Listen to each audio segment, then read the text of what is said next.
하나님 말씀 함께 나누도록 하겠습니다. 오늘 우리가 함께 나눌 하나님 말씀은 마태복음 9장 27절부터 31절까지 말씀입니다. 마태복음 9장 27절부터 31절까지 말씀 제가 여러분들에게 봉독해 드리도록 하겠습니다.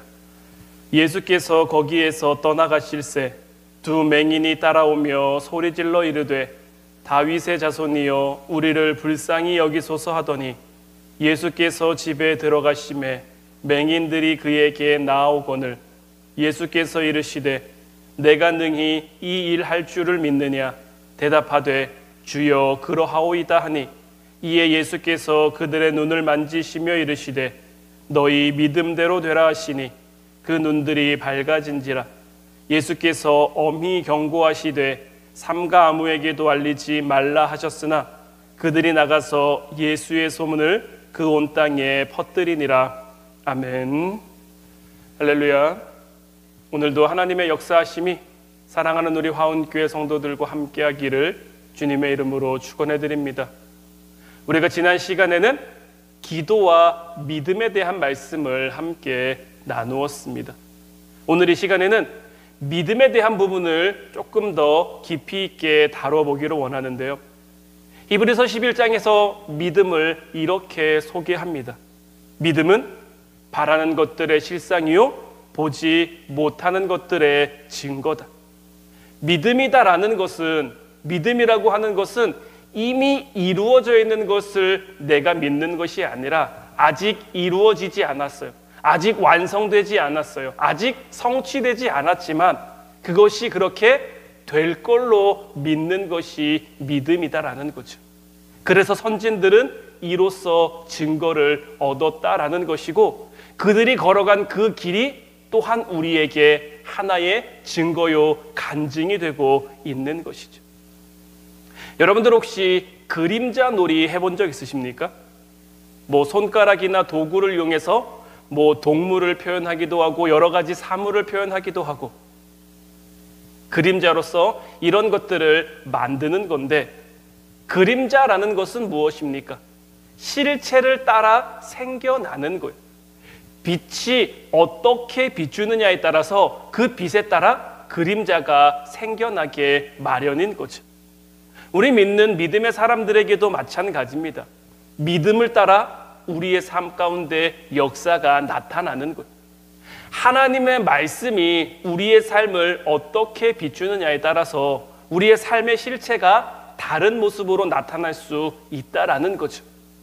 똑같은 손가락이지만 손가락 모양을 어떻게 하느냐, 또 그 손가락 모양의 빛이 어떻게 비추느냐에 따라서 전혀 다른 모양을 나타낼 수 있는 것처럼 우리의 삶 가운데 주어진 상황이나 환경은 다를 수도 있고 그 다름에 따라 우리의 삶이 다르게 이끌어지겠죠. 또한 그 위에 빛이 어떻게 비추어지느냐에 따라서 그 모양이 완전히 달라질 수 있다라는 거예요. 그런데 세상 사람들에겐 생활이 실체고 믿음이 그림자예요. 내 삶이 이끌어져가는 것을 보고 내 삶 가운데 어떤 일이 생기는지를 보고 그에 따라서 그래서 사람들은 내 돈을 믿는다, 내 건강을 믿는다, 내 자리를 믿는다, 내 힘을 믿는다, 내 능력을 믿는다 이렇게 고백할 수밖에 없는 것이 그런 것들이 내 삶 가운데 역사해야만 하기 때문인 거예요. 그래서 생활이 실체인 것이고 그로 인해 나타나는 것들을 믿으며 살아가는 거예요. 그래서 돈이 그들의 삶의 전부가 되는 것이고 아니면 건강이 자녀나 여러 가지 것들이 그들 삶의 전부가 될 수밖에 없는 거죠. 그런 믿음의 사람들인 저와 여러분들은 어떻게 살아가야겠습니까? 세상 사람들과 반대가 되면 되는 거예요.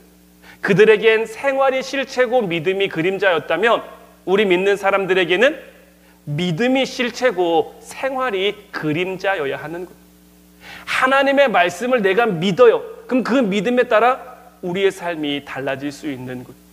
지금 우리의 삶은 부족하지만, 지금 우리의 삶은 연약하지만 하나님이 내게 주신 그 믿음을 따라 살아갈 때에 우리의 삶이 승리할 수 있고 이길 수 있음을 이 믿는 확신을 가지고 우리는 살아갈 수 있어야 한다라는 거죠.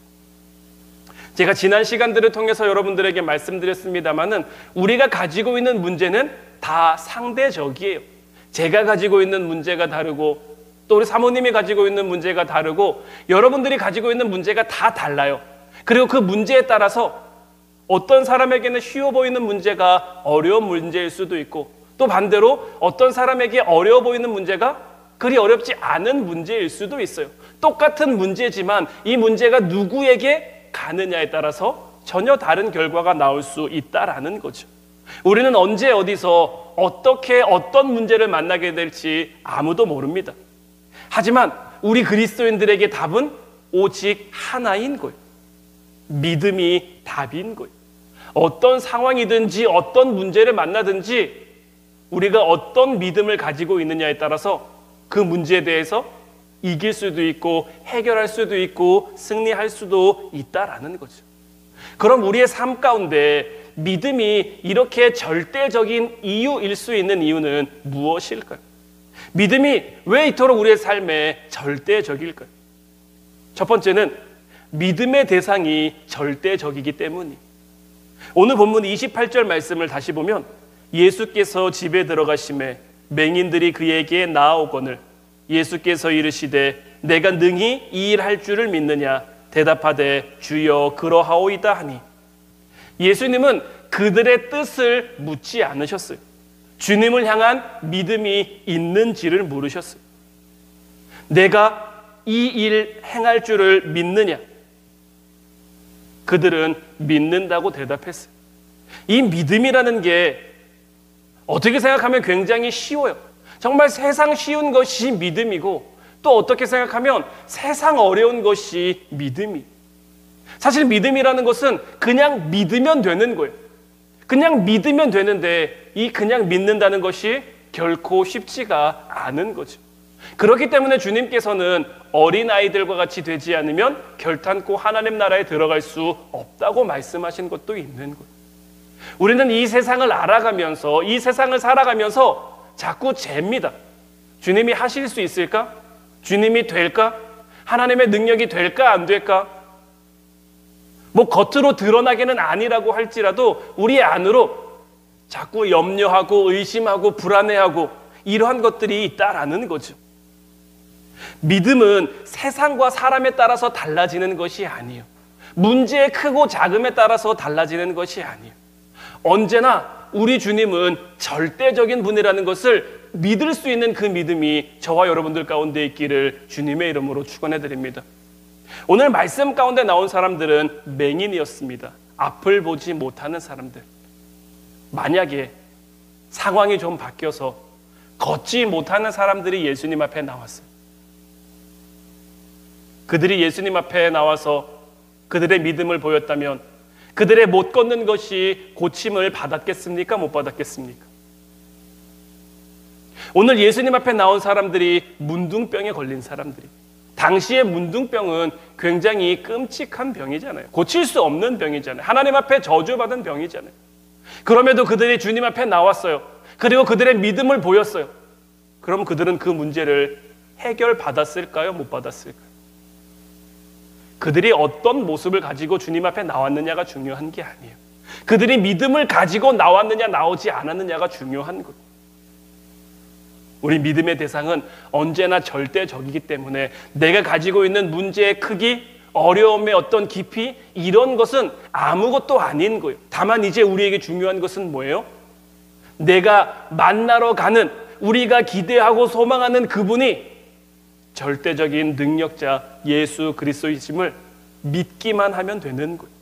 우리가 믿고 인정할 수 있다면 저와 여러분들이 가지고 있는 모든 문제는 이미 끝인 줄로 믿습니다. 두 번째로 믿음의 능력이 절대적입니다. 오늘 본문 29절 말씀을 보면 이에 예수께서 그들의 눈을 만지시며 이르시되 너희 믿음대로 되라 하시니 주님께서는 그들의 눈을 만지시며 너희 믿음대로 되라고 말씀하셨어요. 문제가 무엇일지라도 믿음이 있으면 그 믿음 까닭에 능력이 나타나게 되는 거예요. 주님은 주님 앞에 어떤 문제든지 어려움이든지 가지고 나오는 사람들에게 무엇을 물으셨습니까? 무엇을 확인하셨습니까? 그들에게 믿음이 있는지 없는지. 믿음이 적거나 믿음이 없는 사람에게는 믿음이 적은 자여 책망하시기도 하셨지만 그들의 믿음 없음을 고치시고 그들이 간구하는 것, 그들이 기도하는 것을 들어주시는 것을 우리는 복음서 전 곳에서 찾아볼 수가 있는 것. 문제와 상관없이 앞서 말씀드리는 것처럼 우리가 가지고 있는 문제가 어떤 것이냐가 중요한 게 아니에요.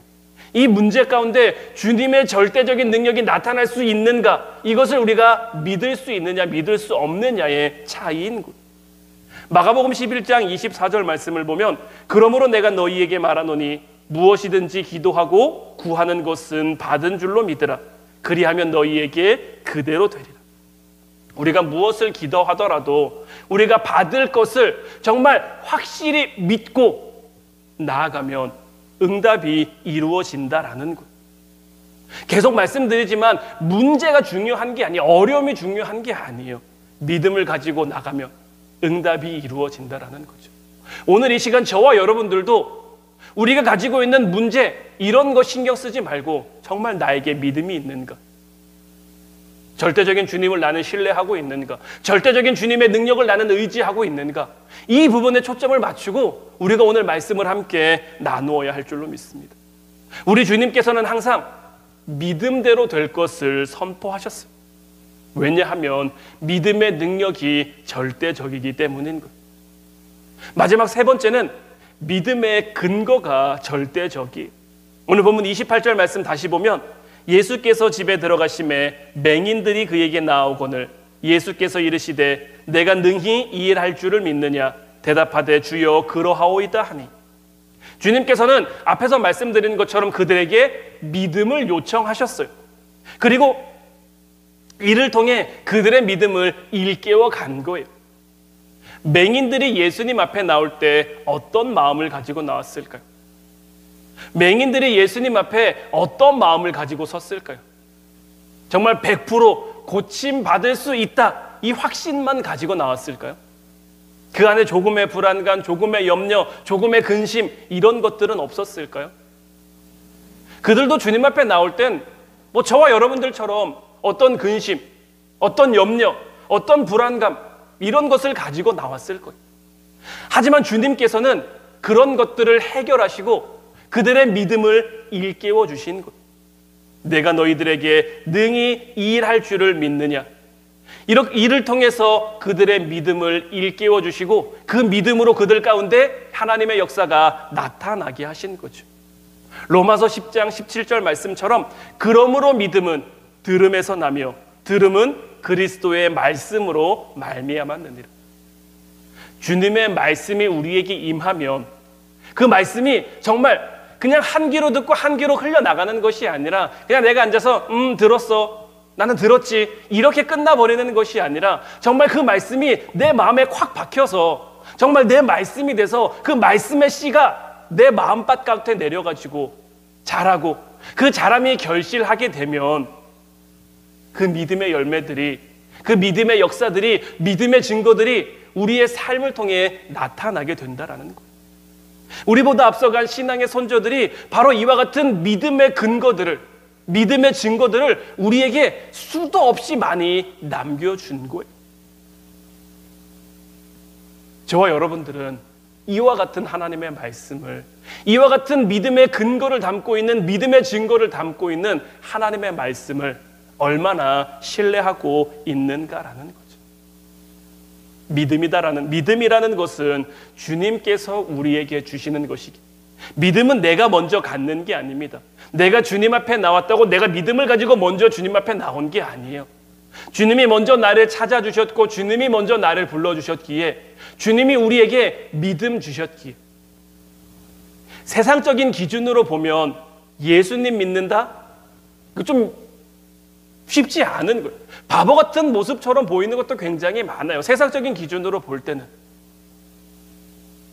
그런데 그래서 저도 사실 목사님 아들로 굉장히 오랜 시간 자라온 게 아니라 처음부터 끝까지, 처음부터 지금까지 그냥 계속 목사님 아들이었죠. 근데 저도 지금은 그래도 하나님 말씀을 확실하게 믿고 신뢰하지만 저에게도 굉장히 하나님 말씀을 향한 의심이 있을 때가 있었거든요. 성경 속에 나오는 기적들을 보면 도무지 머리로 이해가 안 되잖아요. 제가 여러분들에게 몇 번씩이나 고백한 것이 무엇입니까? 하나님이 이루신 역사하심 가운데 제가 정말 보고 싶은 것, 메추라기 떼가 그들 가운데 날아드는 것. 그러니까 다른 기적들은 뭐 실현 가능성이 그리 크지, 뭐 이것도 제 믿음 없음인지는 모르겠습니다만은 실현 가능성이 없어 보이지만 메추라기 떼처럼 큰 새들이 막 이게 날아드는 것은 그래도 보자면 볼 수 있을 것 같아서 그 장면을 제가 너무 보고 싶은데, 그래서 지금은 이렇게라도 믿지만 제가 어린 시절에는 이런 말씀 자체를 그냥 좀 약간 콧방귀 낀 거죠. 어떻게 이런 일이 일어날 수 있어? 말도 안 돼. 그냥 뭐 소설 쓴 거지 뭐. 허구 쓴 거지 뭐. SF 환타지가 바로 성경 속에 있는 거지. 이런 생각이 저한테 굉장히 많았거든요. 세상적인 기준으로 볼 때는 그럴 수밖에 없는 거예요. 하지만 하나님이 우리에게 믿게 하시니까, 내가 믿으려고 믿은 게 아니라 하나님이 나로 하여금 믿게 하시니까 말씀이 믿어지는 것. 믿어지니까 감사하게 되고, 믿어지니까 기도하게 되고, 믿어지니까 찾게 되고, 믿어지니까 구하게 되고, 이렇게 가는 거 아니겠습니까? 바라기는 이제 화훈교회 모든 성도들의 삶이 주님을 향한 믿음으로 채워질 수 있기를 주님의 이름으로 축원해 드립니다. 제 지난 시간들처럼 여러분들에게 아직 믿음이 없어도 괜찮아요. 아직 안 믿어져도 괜찮아요. 하지만 오늘 우리가 기도해야 할 것은, 우리가 반드시 기도해야 할 것은 이런 우리의 연약함을 있는 모습 그대로 주님 앞에 아뢰고, 주님, 나에게 믿음 주옵소서. 내가 이제 정말 주님을 믿게 하옵소서. 나에게 주어져 있는 상황들, 나에게 주어져 있는 어려움들, 나에게 주어져 있는 이 문제들 때문에 내 삶이 좌지우지 되는 게 아니라, 그러한 문제들이 실체고 내 믿음이 그림자가 되는 것이 아니라 정말 내 믿음이 실체가 되게 하셔서 주님의 빛을, 주님의 말씀을 그대로 받아 내 삶 가운데 나타나게 하옵소서. 이제 우리 자칫 찬양하고 기도하길 원하는데, 오늘 이 시간에는 주님 말씀하시면이란 찬양 함께 나누길 원합니다. 정말 이 찬양의 가사가 근데 정말 우리의 삶이 될 수 있었으면 좋겠어요. 주님 우리에게 말씀하시면 그 말씀을 내가 믿고 신뢰함으로 나아갑니다. 주님 뜻이 아니면 내가 그냥 그 자리에 멈춰 서겠습니다. 아무리 세상적으로 이득인 것 같고 아무리 세상적으로 좋아 보여도 주님 뜻이 아니면 나의 가고서는 이 모든 것을 온전히 주님 말씀과 주님 뜻에 의지하고 의탁하겠사오니 주님 우리의 삶을 이끌어 주시옵소서. 우리는 연약하지만, 우리는 부족하지만 정말 절대적인 능력 가지신, 절대적 능력자이신 그 주님께서 우리의 삶을 인도해 주시고 이끌어 주셔서 주님 나라와 그 뜻을 위해 저희들 사용하여 주시고, 또한 그로 인한 은혜와 축복과 사랑을 마음껏 누리며 살아가게 하옵소서. 이제 우리 믿음의 눈이 달라지게 하옵소서. 이제 우리 영적인 눈이 띄어지게 하옵소서. 우리 찬양하고 같이 기도하도록 하겠습니다.